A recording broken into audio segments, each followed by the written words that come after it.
नमस्कार मेरे विद्यार्थियों, आपकी मंगल कामना के साथ और मैं आपकी अध्यापिका आपका ई कक्षा में हार्दिक स्वागत करती हूँ।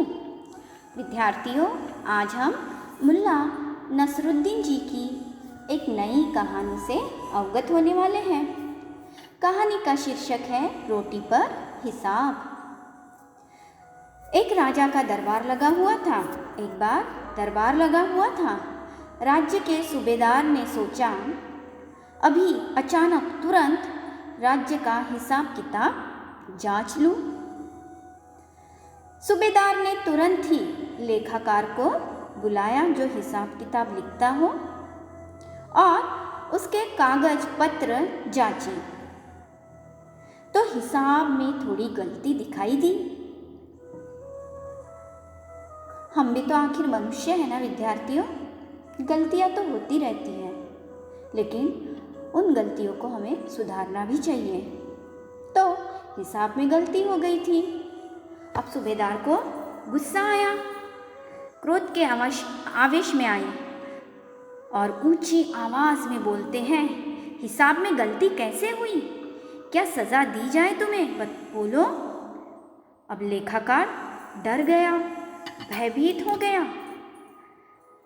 डर के मारे बेचारा लेखाकार कांपने लगा। तभी सूबेदार ने सजा फरमाई, लेखाकार के लिए सजा सुनाई कि हिसाब के ये कागज इसी वक्त खा जाओ और कल से नौकरी पर मत आना। सजा के रूप में सूबेदार जो है लेखाकार को सजा सुनाता है कि इसी वक्त तुरंत अभी के अभी इस कागज को खाना है और इस नौकरी को छोड़ दो, कल से नौकरी पर मत आना। सजा सुनकर बेचारा लेखाकार खड़ा खड़ा कांपता ही रहा। तभी सूबेदार चीखा, कागजात खाते हो या लगवाऊं कोड़े? अब बेचारा लेखाकार कोड़े के भय से हिसाब के कागजात खाने लगा। पर कागजात कैसे गले के नीचे उतरते? वह बेचारा गाय की तरह बहुत देर तक मुंह में कागज को चबाता रहा और फिर बड़ी मुश्किल से लेखाकार ने उन कागज को अपने गले के नीचे उतारा, अर्थात कागज को निगल लिया। सभी दरबारी लेखाकार को कागजात खाते हुए देखते रह गए, लेकिन किसी की हिम्मत नहीं हुई कि इस तरह की सजा नहीं देनी चाहिए। मुल्ला नसरुद्दीन भी उस समय दरबार में हाजिर थे। जब यह सारा नज़ारा घटित हो रहा था, उसी दरबार में मुल्ला नसरुद्दीन जी भी उपस्थित थे। सूबेदार ने ऊंचे स्वर में सबसे पूछा, राज्य का हिसाब लिखने का काम अब किसे सौंपा जाए? अनेक दरबारी मुल्ला नसरुद्दीन जी से ईर्ष्या करते थे, जलते थे। उनमें से एक दरबारी ने तुरंत बोल दिया, हिसाब लिखने का काम मुल्ला नसरुद्दीन जी को सौंप दिया जाए तो? यह बात सूबेदार को जच गई।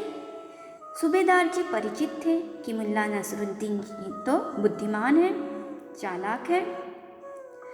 सूबेदार ने मुल्ला की ओर देखते हुए कहा, मुल्ला जी, आज से राज्य का हिसाब आपको लिखना है और थोड़े थोड़े समय पर उसे मुझे दिखाते रहना।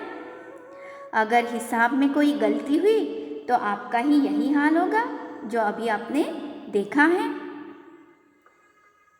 इस लेखाकार का जैसा हुआ वैसा ही हाल आपका भी होगा।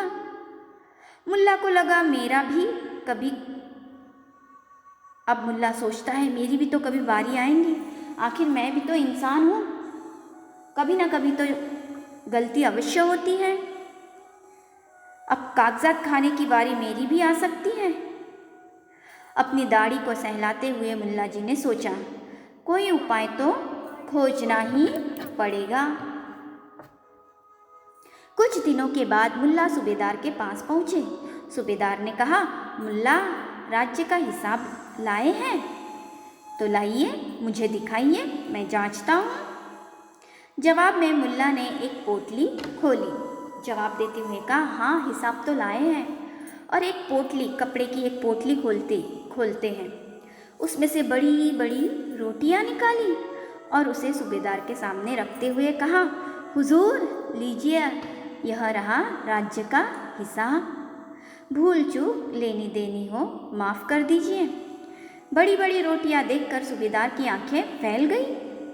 उसने कहा, अरे हिसाब के कागजात के बदले आप इतनी बड़ी बड़ी रोटियां क्यों दिखा रहे हैं? मुल्ला बोले, इन रोटियों पर ही तो मैंने राज्य का हिसाब लिखा है।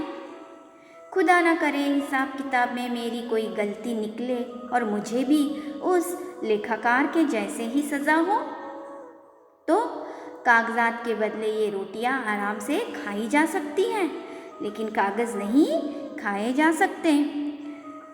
मुझ में इतनी शक्ति नहीं रही कि कागज़ खा सकूं और उसे पचा सकूं, और कागज़ पचाना मेरे बस की बात नहीं है।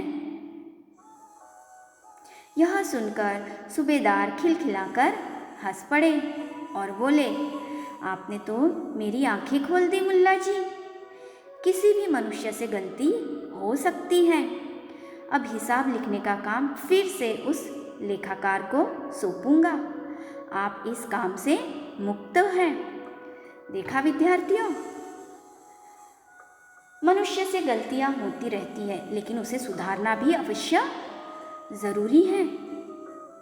तो इस तरह से मुल्ला नसरुद्दीन जी ने सूबेदार की आंखें खोली। आशा करती हूँ कि आपने इस कहानी को बहुत ही ध्यानपूर्वक श्रवण किया।